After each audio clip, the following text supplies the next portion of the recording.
शुद्धात्मा को अनंत वंदन नमन। एक सेमिनार के अंदर 3 शब्दों के बारे में डिस्कशन चल रही थी। पहला शब्द है जिजीविषा, दूसरा शब्द है विप्सा और तीसरा शब्द है मुमुक्षा। इन 3 शब्दों के अंदर डिस्कशन चल रही थी।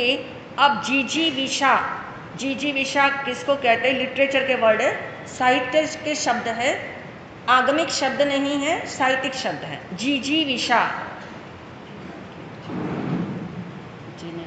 जीने की इच्छा, जीने की प्रबल इच्छा जिसके अंदर है उसका नाम है जिजीविषा। कहते हैं ना, कोई व्यक्ति बहुत बीमार है, मरण तुल्य कष्ट पा रहा है, फिर भी उसकी जीने की इच्छा क्या है? प्रबल है। हम कहते हैं इसकी जिजीविषा जो है ना वो तेज है, जिजीविषा टॉप के ऊपर है, जिसके कारण इतना बड़ा कष्ट भी वो क्या कर रहा है? झेल करके उससे पार हो जाता है। तो नंबर 1 जीने की इच्छा, नंबर 2 विप्सा। ये विप्सा शब्द बहुत कॉमनली यूज नहीं होता, लेकिन विप्सा यानी विस्तार करने की इच्छा, विस्तृत होने की इच्छा, विस्तारित करने की इच्छा, यानी फैलने की इच्छा, जिसको फैलने की इच्छा हो। नंबर 1 जीने की इच्छा, नंबर 2 फैलने की इच्छा और नंबर 3 बता दिया जिसका नाम है मुमुक्षा। यानी कौन सी इच्छा है? हाँ, मुक्त होने की इच्छा, दुखों से मुक्त होने की इच्छा, यानी मोक्ष में जाने की इच्छा, कर्मों के बंधनों से मुक्त होने की इच्छा, राग द्वेष के बंधनों से मुक्त होने की इच्छा, उसका नाम क्या है? मुमुक्षा। अब 3 शब्द हमारे सामने हैं और सेमिनार के अंदर जब ये बात डिस्कशन में चल रही थी तो एक व्यक्ति का प्रश्न था, कोई भी इच्छा हो, जीने की हो, विस्तार करने की हो या फिर जो है मुक्त होने की इच्छा हो, लेकिन इन सब के पीछे कौन सी इच्छा जो है वो कॉमनली काम कर रही है? कौन सी इच्छा है जो कॉमन है? हाँ जी, नहीं, इन तीनों की इच्छा का कंट्रोलर कौन है? मास्टर कौन है? जिसकी हाँ, सुख पाने की इच्छा, यानी अभिप्सा यानी मोक्षा हो, जिजीविषा हो या फिर विप्सा हो, तीनों के पीछे आप जानते आशय क्या है? सुख पाने की इच्छा। सुख सभी चाहते हैं और सुख पाने के लिए, जीने के लिए कितनी प्रबलतम इच्छा करते हैं, क्योंकि जीवन में क्या मिल जाए? सुख मिल जाए, उसके लिए जीना चाहता है, उसके लिए जीना चाहता है, यानी सुख मिल जाएगा ऐसी अंदर में तीव्र आशा रही है, ऐसी उम्मीद रही हुई है कि एक न एक दिन मुझे सुख मिलेगा और उसके लिए उसकी जीने की इच्छा क्या है? प्रबल है। इसका नाम जिजीविषा है। नंबर 2 हमने जाना विप्सा। विप्सा की लिप्सा, विप्सा की लिप्सा होती है, यानी विप्सा यानी विस्तृत होने की लालसा होती है।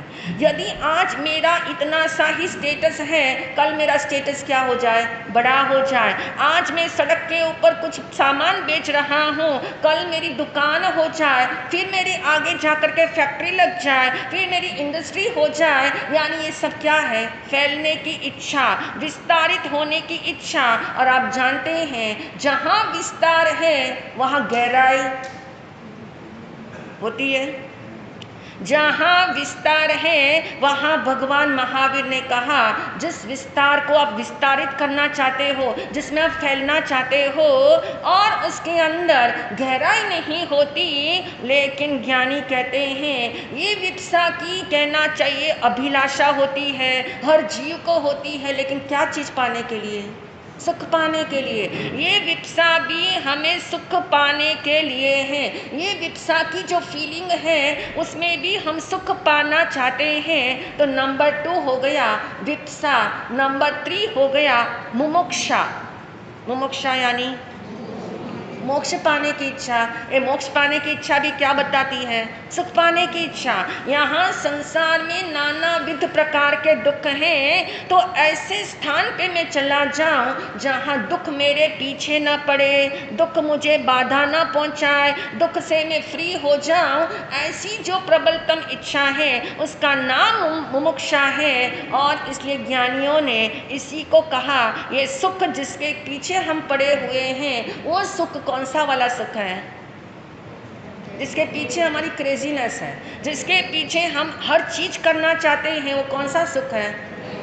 टेम्पररी सुख, वो इंद्रिय सुख है। और उस इंद्रिय सुख के बारे में हम समझ रहे थे कि इंद्रिय सुख का स्वभाव कैसा होता है। जो पुण्य के उदय से आपको सुविधाएं मिलती हैं, उसका स्वभाव कैसा होता है? स्वभाव कैसा होता है?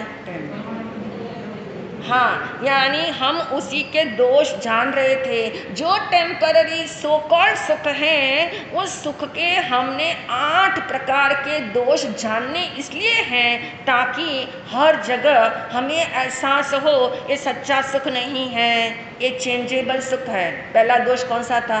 चेंज होता है। जो चेंज होता जाता है, जो एक जैसा नहीं रहता है, जिसमें चेंज नाम का दोष पाया जाता है, उसका नाम टेम्पररी सुख है। नंबर 2 हमने जाना था, जिसमें डाउट होता है, जिसमें शंका हो जाती है। किस बात की शंका हो जाती है? आज इतना है, कल घट न जाए, आज इतना है, ऐसा है, ये हट न जाए। यानी घटने की चिंता भी है और हट जाने की भी चिंता है। और उस चिंता से हम हमेशा एक तरह से बेचैन रहते हैं। और उस बेचैनी को ज्ञानियों ने शंका शब्द कह दिया।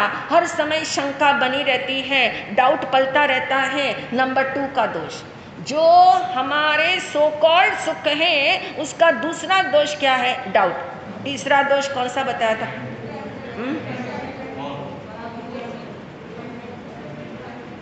हाँ, डिपेंडेंट, डिपेंड होना, वो भी बताया था। डिपेंडेंट यानी ये हमारे सुख कैसे हैं? डिपेंड करते हैं। आपके घर में एसी का सुख है, एसी की सुविधा है, लेकिन वो किसके कारण डिपेंड है? किसके ऊपर डिपेंड है? किसके ऊपर? बिजली के ऊपर। और थोड़ा गहरा सोचो कि वो बिजली किसके ऊपर डिपेंड है? आपके घर में बिजली नहीं है, बाकी सब घरों में बिजली है। डिपेंडेंट शब्द जब भी ख्याल में आए तो 2 बातें अंदर में आनी चाहिए, 2 बातें ख्याल में आनी चाहिए कि ये जो भौतिक सुख है, ये डिपेंडेंट सुख है। ये डिपेंड किसके ऊपर करता है? पुण्य के ऊपर डिपेंड करता है। पुण्य की संपदा में मेरे कुछ कमी आ जाएगी तो चीज घर में है, लेकिन उसका लाभ मुझको नहीं मिल सकता, उस लाभ लेने में अंतराय है। और इसको हम कहेंगे कि पुण्य की संपदा। ये पुण्य की संपदा के बिना इस सुख का एहसास किया नहीं जा सकता। ये नंबर 1 का पॉइंट। नंबर 2 का पॉइंट है, पुण्य की संपदा बहुत अच्छी हो लेकिन शरीर का सामर्थ्य नहीं हो, शरीर का सामर्थ्य नहीं हो। एसी घर में है, बिजली भी है, पुण्य की संपदा भी है, लेकिन एसी खोलते ही ठंड लग जाती होता है ना, शरीर अकड़ जाता है, शरीर अकड़ जाता है। यानी इसको हम क्या कहेंगे? शरीर का सामर्थ्य नहीं उस सुख लेने का, शरीर का सामर्थ्य उस सुख को लेने का नहीं है। यानी इसको कहा जाता है कि पुण्य की संपदा तो चाहिए ही चाहिए, लेकिन केवल पुण्य की संपदा काम नहीं आती, शरीर की संपदा भी चाहिए, शरीर का सामर्थ्य भी चाहिए, शरीर में वो शक्ति भी चाहिए। इसलिए भोग का साधन मिलना अलग बात है, और भोग के साधन मिलने के बाद उसको भोग पाना बिल्कुल दूसरी बात है। आपके पास उतनी कहना चाहिए पुण्य संपदा है कि आप 5 मिठाई के डिब्बे घर में ला सकते हो, लेकिन आपकी शरीर की संपदा ऐसी नहीं है कि उसमें से आप एक एक पीस खा सको। आप चख तो सकते हो क्योंकि आपको शुगर की बीमारी है, आप नहीं खा सकते। इसका मतलब क्या हुआ? पुण्य परमिट करता है लेकिन शरीर परमिट नहीं करता। तो कहने का अभिप्राय ये तीसरा दोष बता दिया कि टेम्पररी सो कॉल्ड सुख है वो डिपेंडेंट सुख है। नंबर 4 AND, जो टेम्पररी सुख होता है उसमें एंड का दोष लगता है। और AND का मतलब क्या है? और बताओ, हम किसी को कोई तो कोई और बात बताओ, इतनी बातें बता दी फिर कहते और बताओ। फोन रखते रखते भी क्या बोलते हैं? और कुछ। अरे और कुछ क्या होता है? इतना तो बातें कर ली फिर कहते और कुछ। इसका मतलब ऐसे ही हमारी साइकिक फीलिंग है, ये हमारी ह्यूमन साइकोलॉजी है। और अधिक क्या है?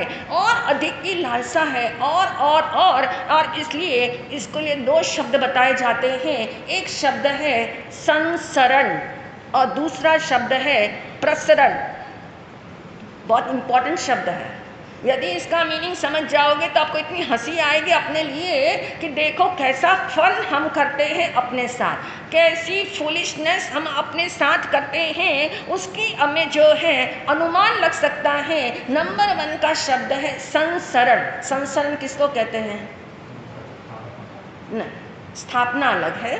संसरण यानी सरकना। सरकना, जो चीज़ें सरकती जाती हो, जो चीज़ें सतत सरक रही हो। आपकी उम्र क्या हो रही है? एक सेकंड से सरक रही है, इसको कहते हैं सरकना। इसका दूसरा नाम है संसरण करना, सरकते जाना। और दूसरा शब्द है प्रसरण। प्रसरण यानी प्रसारित होते जाना, फैलते जाना। अब आप देखिए, एक ह्यूमन नेचर ऐसा है, ये हमारी साइकोलॉजी ऐसी है कि जो प्राप्त हो चुका है उसको सरका के रख देते हैं। क्या करते हैं? उसको बाजू में सरका के रख दिया। एक पेंटिंग करने वाला व्यक्ति, एक आर्टिस्ट, कितनी उसके अंदर एक भावना भरी हुई है, कितना उसका कहना चाहिए अहोभाव भरा हुआ है, कितना एंथुसियाज्म उसका है कि जब वो पेंटिंग करने बैठता है वो भूख भूल जाता है, प्यास भूल जाता है, गर्मी भूल जाता है, उसे कुछ चीज़ का भान नहीं रहता। लेकिन एक बार जब उसकी पेंटिंग कंप्लीट हो जाती है उसके बाद वो क्या करता है?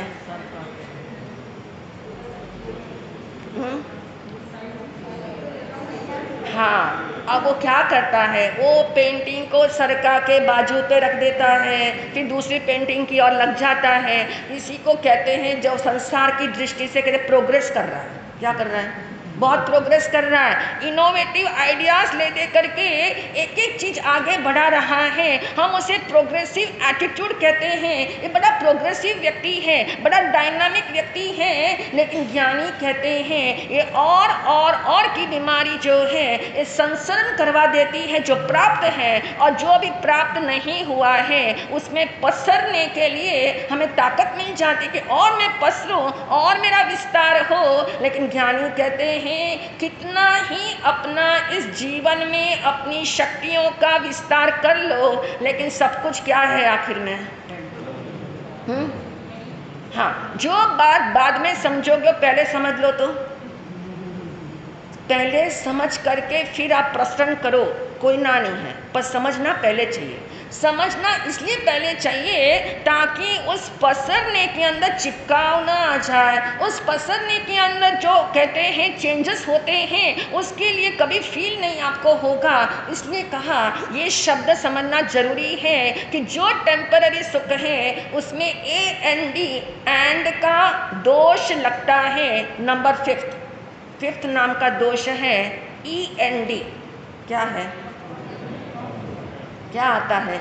जितने इंद्रिय सुख हैं वो अंत वाले सुख हैं, जिसमें अंत होता है, जिसका अंत होता है, जिसका अंत अवश्यम भावी है, यानी जिसमें कोई संभावना नहीं कि उसका अंत ना हो। बहुत सुंदर घर बनाया और फिर विनती की महाराज हमारे घर जरूर पधारो, और महाराज यदि घर में आ गए, पगले करने आ गए, आशीर्वाद देने आ गए, चरण रखने आ गए, कितने खुश हो जाते हो। लेकिन विचार करो, यहीं पे विचार करने जैसा है। यदि महाराज से पूछो कि इस घर में कमी क्या है, इस घर में जो बिल्कुल नवनिर्मित है, बड़ी एक्सक्लूसिव ढंग से हर सामान ऐसा डाला हुआ है कि आगे के 50 वर्ष तक हमारी पीढ़ी को कुछ नहीं करना पड़ेगा, ऐसा घर बनाया हुआ है। और पूछा जाए कि इसमें दोष क्या है, इसमें कमियां क्या है? हाँ, एक दिन खत्म होगा, एक दिन खत्म। इसलिए कहा एंड होता है। जो टेम्पररी सुख है भले ही उसकी अवधि लंबी हो, लेकिन एक दिन उसका अंत होता है, क्योंकि टेम्पररी इंद्रिय सुख जो है वो अंत वाली परछाई लिए हुए हैं, उसमें अंत होता ही होता है। और यदि महाराज जी आपको कह दे कि इस घर का जो नक्शा बना हुआ है, बहुत सुंदर नक्शा बनाया हुआ है, बड़े सलीके से बनाया हुआ है, लेकिन इसमें 2 दोष है। नवनिर्मित घर के अंदर 2 दोष हैं। और पहला दोष ये है कि कभी भी ये घर जो है वो विध्वंस को प्राप्त होगा। विध्वंस यानी नष्ट होगा, ऐसा तो हो ही नहीं सकता। जिसका कंस्ट्रक्शन है उसी का डिस्ट्रक्शन होता है, जिसकी कंस्ट्रक्शन नहीं होती उसका डिस्ट्रक्शन भी नहीं होगा। जो निर्मित होता है, जिसका निर्माण होता है, उसी का क्या होता है? उसी का क्षरण होता है। नंबर 2, यदि कह दे कि जिसने इस घर को बनाया है उसका भी इस घर से एक दिन क्या होने वाली है? विदाई होने वाली है। या तो घर उस मालिक को छोड़ेगा या मालिक जो है वो घर को छोड़ेगा। होगा कि नहीं होगा? 2 में से एक घटना घटेगी। कभी कभी तो मालिक कभी छोड़ के भी घर को नहीं गया, लेकिन कोई नौबत ऐसी आ गई, कोई परिस्थिति ऐसी आ गई और उसे खुद ही घर को बेचना पड़ जाता है, उसे खुद ही घर को छोड़ना पड़ जाता है। इतनी मुरादों के साथ जिसने घर बनाया है, लेकिन फिर वो जो है ऐसा मजबूर हो जाता है कि उसे ही घर छोड़ना पड़ता है। तो कहने का अभिप्राय, जितने इंद्रियों वाले सुख हैं उसमें एंड नाम का दोष लगता है, यानी वो अंत जिसमें होता है, जिसके अंदर सिलसिला कभी भी समाप्त होता है। पुण्य का उदय बदलता रहता है और उस पुण्य के पलट जाने से ये चीज़ें बदलती तो रहती ही है, लेकिन ये चीज़ें समाप्त भी हो जाती है। तभी तो कहते किसी का नाम पहले कितना क्या हो जाता था, बहुत लिया जाता था, बहुत नाम था, आज वो नाम कहीं सुनने में भी नहीं आता। क्यों?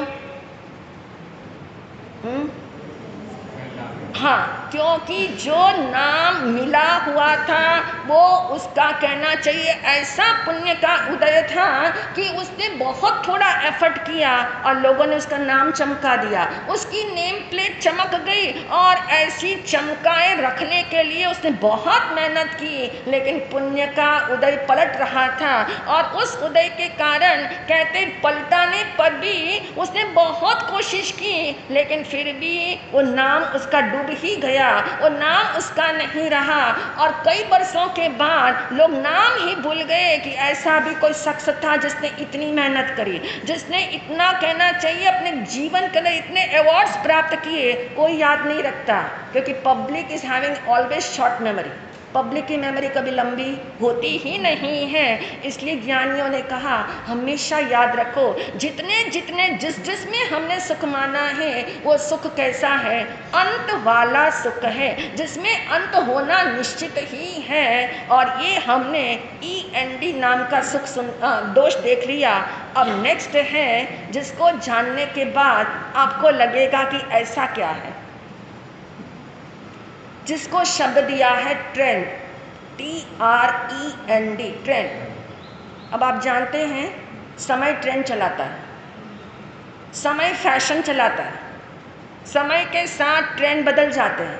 एक ज़माना था सुखी व्यक्ति की परिभाषा कुछ और थी, आज का ज़माना है सुखी होने के लिए या सुखी दिखाई देने के लिए परिभाषाएं और हैं। यानी सुख की परिभाषाएं बदलती चली गई, क्योंकि जो हमारे सो कॉल्ड सुख हैं उसके ट्रेंड बदलते हैं, उसमें दोष है, वो ट्रेंडी नाम का दोष है। यानी ट्रेंड बदलते हैं, चलन बदल जाता है। पहले एक ज़माना था लोग जो हैं अपनी प्योर्स कहते हैं ज्वेलरी पहन करके, सोने की ज्वेलरी पहन करके निकलते थे तो अमीर माना जाता था, और आज क्या माना जाता है? ट्रेंड बदल गया। आज क्या पहन के जाओ तो लगता है? संगीता जी, डायमंड। डायमंड पहनो तो आज लगता है, ज्वेलरी पहन के कोई आ जाए गोल्ड की तो पता नहीं कहाँ के आ गए, कहाँ की मती चल रही है। यानी ये सोच कितनी बदल गई है। क्यों? क्योंकि काल ने इन चलन को पलटा दिया। काल ने जो है एक चीज को रिजेक्ट किया, एक चीज को सिलेक्ट किया। जिसको रिजेक्ट किया वो पीछे चला जाता है, जिसको सिलेक्ट किया वो कुछ अवधि तक चलता है। यानी जिसमें ट्रेंड चलता हो। पहले साड़ी पहनने के लिए लोग खुश होते थे, बड़ा सलीके से लोग तैयार होके आते हैं, और आज कोई साड़ी पहन के आए तो क्या लगता है? ट्रेंड बदल गया, ट्रेंड बदल गया। इसको कहते हैं कि सुख के अंदर जो टेम्पररी सुख है उसमें ट्रेंड बदल जाते हैं, और जिसमें ट्रेंड बदल जाते हो उस सुख का कोई भरोसा नहीं है। इसलिए ज्ञानियों ने कहा ये 6 दोष हमने जाने, इन 6 दोषों के ऊपर आप चिंतन करना। कल हम 2 और दोष जानेंगे, और उसके बाद हम देखेंगे ये 8 दोष जानने के बाद हमारे पास जो जो सुख नाम की, जिसमें सुख हमें मिलता है, और जितने जितने एरियाज हैं जिससे हमें सुख मिलता है, उसमें 8 दोषों को अप्लाई करके देखना कि वो अप्लीकेबल है या नहीं। उसी से हमारी श्रद्धा, हमारे बिलीफ सिस्टम की करेक्शन होगी। इन्हीं भावों के साथ ओम शांति। आज का सामूहिक तप है प्रतिसल्लीनता। बोल के देखिए, प्रतिसल्लीनता तप करने की